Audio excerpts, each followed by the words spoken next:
Hi everyone, David Aragona here with another edition of Horses to Watch, taking a look back at some replays from the last week, trying to find horses that encountered adversity in their trips and could be worth following or even betting back when they run back in future starts. Well, as we head into the winter months, I'm going to have to branch out a little bit from my typical menu of racing just on the NYRA circuit.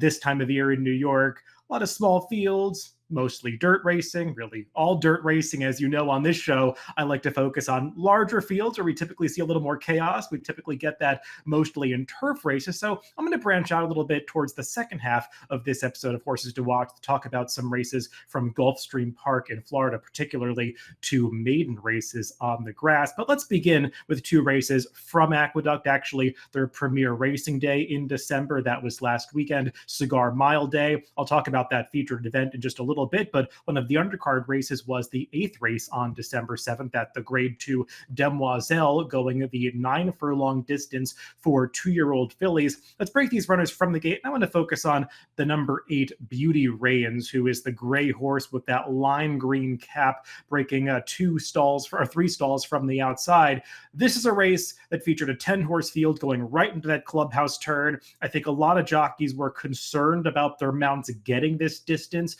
which is, as I said, that demanding mile and an 8th for 2-year-olds, a distance that the juveniles don't often try. This really the only stakes race going this far on the dirt at this time of year. And you could see Junior Alvarado probably just a little bit too tentative on Beauty Reigns, a horse who had shown good speed in her sprint debut, but now not ridden aggressively into that clubhouse turn. And you can see she gets shuffled all the way back to last by the time they're on to the backstretch. That is her all the way on the right of the screen at this point. And it's not like they're flying up front. The eventual winner, Muhima, who was the heavy favorite in this race, does get to dole out some moderate fractions. You do see a horse close from the back of the pack, that the number 10 Ballerina Doro, but she's going to save all the ground towards the inside, making that run. It's the opposite case for the number 8 Beauty Reigns, who, as I said, not a lot of aggression shown out of the starting gate, got shuffled back while going wide around the clubhouse turn. And from here, you can see she's also wide around the far turn. And beyond that, she just doesn't have very good cover. You could see that horse who eventually finishes second, the other gray, moving inside of her and actually splitting two rivals who weren't really going anywhere. But Beauty Reigns, for a short while, finds herself following that huge long shot, the number 9, who was going backwards around the far turn. So she lost the momentum there, can't really start her rally until she's able to angle outside of that foe, getting into the straightaway. And she only finishes 6th in this race, so it's not like she makes some big late run even once she gets into the clear, but she never gives up. And you can see even here, she's trying coming onto the finish line. She's not going to be beaten that far out of 3rd place by the time they come onto the finish, as these two gray fillies just draw away from the field, approaching the finish line. You can see she finished up just decently for that 6th place effort. She repeated the 73 buyer that she got in her debut race, and I actually think that this effort represents some progression from the debut for her to repeat that number with a much tougher trip, trying a distance that she really didn't have the foundation to tackle in just her second career start. I do think that there are greener pastures ahead for Beauty Reigns. You're going to see her run better in 2-turn races down the line, hopefully with a more aggressive ride. Let's talk about the very next race on that featured card from last Saturday. The big race, obviously the Grade 2 Cigar Mile handicap. This one going the 1 mile distance around 1 turn. Let's break these runners from the gate. We're going to focus on the number 1 horse, Bookham Dano. This had to be a frustrating race to watch for the connections and trainer Derek Ryan, who has been vocal about the fact that he does not want this horse to get an inside trip, does not believe he runs the best inside of horses, wanted to see him get to the outside after he encountered some traffic and some less than ideal trips in his starts coming into this, saving ground, and had to be a sinking feeling when he drew the rail for this race, and you kind of knew what was coming. And unfortunately, jockey Irad Ortiz just unable to get this horse into the position the connections wanted. And I think this was potentially even a worse trip that he had gotten when he had drawn inside in some of his recent starts. And you can see here, he finds himself towards the back of the pack, which is a little perplexing to me because this is a horse that had a lot of tactical speed early in his career and had shown the early gate speed to get forward in races. And it just seems like as this year has gone on, they've adapted his style to be a closer. He did come from off the pace to win his Grade 1 in the Woody Stevens going back to June, but that was a race that features a supersonic early pace. So he got the right trip coming from off the pace that day. I don't think he has to run that way, and he just finds himself too far back. And you can see here, he's towards the inside. There's nothing but tiring runners ahead of him. This is a race where most of the good running in the late stages were done by horses that were towards the outside, the center of the racetrack. And there's Bookham Dano just glued to the rail, trying to pass horses that are really going backwards at this point. He is trying to ankle outside of that tiring speed ahead of him. Now he's going to try to split two horses in the lane, but they're two horses that don't have much momentum at this point in the race. So that's just never where you want to be. And then coming onto the finish, he finds himself back right down towards the inside, trying to come up the rail where all of the horses that were successful, as I said, were just right down the center of the racetrack. So this was just the wrong trip at every stage for Bookham Dano. He's a horse who can be much more forward than this and can be pressing the pace up on the outside. And it just the draws that he's gotten and the way these races have unfolded have not played to his strengths. They mentioned the plan for him long term is to get back to Saudi Arabia, try that prestigious international affair in the Grade 1 Saudi Cup in February. That is a one-turn mile and an eighth race, so he'll have plenty more time to work his way to the outside if that is the plan, if they do indeed go over there, even though he finished off the board of this Cigar Mile. But wherever he shows up, he is a much better horse than the result he was able to achieve in this Cigar Mile last weekend. Let's move on to South Florida and talk about those two races that I teed up earlier from Gulfstream Park.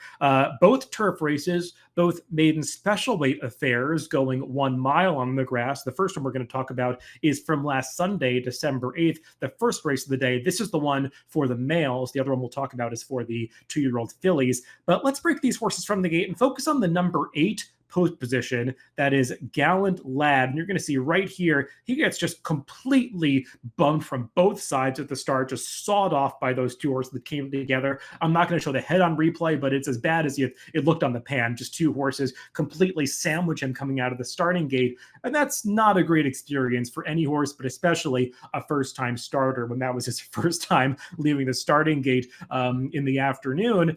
And he finds himself towards the back of the pack. This is a race that is just dominated on the front end by the number 12, Gene and Jude, who will be the eventual winner of this race. And he doesn't just get to walk on the front end. You can see this horse is running off from the field a little bit and actually laying down some honest fractions, but he is a horse who had positive racetrack experience in his debut over the summer, was stretching out for the first time, and is able to lead this field from gate to wire. Not on the screen right now, actually towards the back of the field. He was angling towards the rail on that head-on shot. You'll see him coming into the picture right here. He's the horse all the way on the right on the inside. That is Gallant Lad, that number 8 horse. And you could see he was trying to move up along the rail there, but his jockey Jorge Ruiz had to tap on the brakes as there was no path available to him. And you can see this horse is traveling very strongly at the back of the pack. He's wanting to do more than he's being allowed to do because there's just no path for him to run through at this point in the race with all of that traffic ahead of him. And right here, he's saving ground, trying to find a seam to come through along the inside. There's really not a path opening up. He's not being asked at all, but he's trying to run on through that gap anyway. He had to steady at the 8th pole right there. And even here, he's coming through a tight spot, but all on his own. He's actually making good progress approaching the finish line. And only right in the last 16th of a mile is Ruiz able to set him down and asks this horse for his best. And he seemed like he was just getting going and hitting his best stride as they crossed the wire there, as it is a very short stretch to work with at Gulfstream Park on the turf. This just feels like a horse who's a lot better than his result first time out, given the adversity that he faced, that trouble getting sandwiched at the start, then encountering traffic and getting steadied in the stretch. I think this horse has a real future, and he's got pedigree for that to be the case. He's by Medaglia d'Oro, and if you look into his female family, while there's not a ton of immediate production, his second dam is the great Ashado, who was a champion, multiple Grade 1 winner, albeit on the dirt, but this being a son of Medaglia d'Oro, no surprise to see him focusing on the turf at the start of his career. And I think this Michael Matz trainee might have a bit of a future ahead of him. Let's move on to another race at Gulfstream Park from that same card. The same conditions, a mile, maiden special weight on the turf, but this one for the 2-year-old fillies. And I'm going to focus on a second-time starter in this race, the number 7, My Emmy. Let's break these runners from the gate. And this is a horse that's coming off a bit of a layoff for Mark Casse. She had made one start very early in the season. That was the Royal Palm Juvenile Fillies at Gulfstream Park, going just 5 furlongs. That's sort of a trial race for horses to go over to to Royal Ascot. Didn't pan out for this one as she finished third that day, but then missed the rest of the summer and fall up until now. And you can see coming off the layoff, Cassie stretches her out to the two turns and little aggressive heading into this clubhouse turn here. There was just a wall of horses ahead of her, and her jockey Leonel Reyes was trying to get her to settle behind those foes. She's a little keen, traveling around this clubhouse turn onto the backstretch and takes up a decent spot in mid-pack, but she's wide. I mean, she's racing 3 wide around the clubhouse turn. She's going to proceed, never getting towards the inside at any point, moving down the backstretch and into the far turn. And she's following a horse in those light blue silks. You can see her all the way to the left of the screen. That is a first-time start for Bill Mott, who went off at a huge price in this race. I think she was 50-1. And you could see My Emmy is going to start following that foe as they move down the backstretch and around the far turn. And I talk about bad cover sometimes. This is a great example of a horse that just has bad cover, a horse who is it's trying to follow, who is just going nowhere. And actually, in this case, going backwards, because you could see that horse in the light blue silks just plummeting to the back of the pack, and she is taking the horse in the hot pink silks right with her, and that is Miami, who had good position leaving the backstretch, but following that horse who dropped all the way back to last, she finds herself now in last at the top of the stretch. And the race is basically over for her at this point. You could see she goes down towards the inside, isn't even being asked for anything, but is still finishing decently to not lose any further ground as they come through the stretch of this race.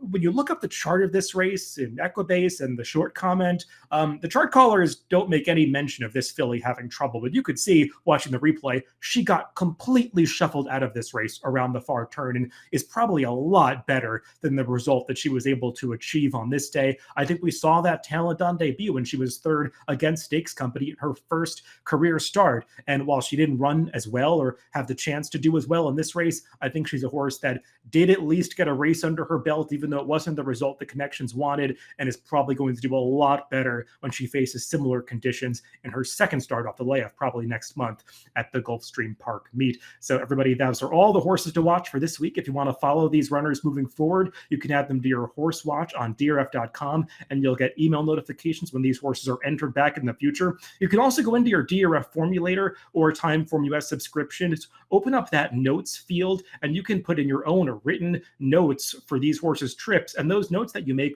will show up in the running lines of the past performances when these horses are entered back in the future. Everybody, thanks for tuning in to Horses to Watch this week, and I'll be back with another batch of replays to analyze next week.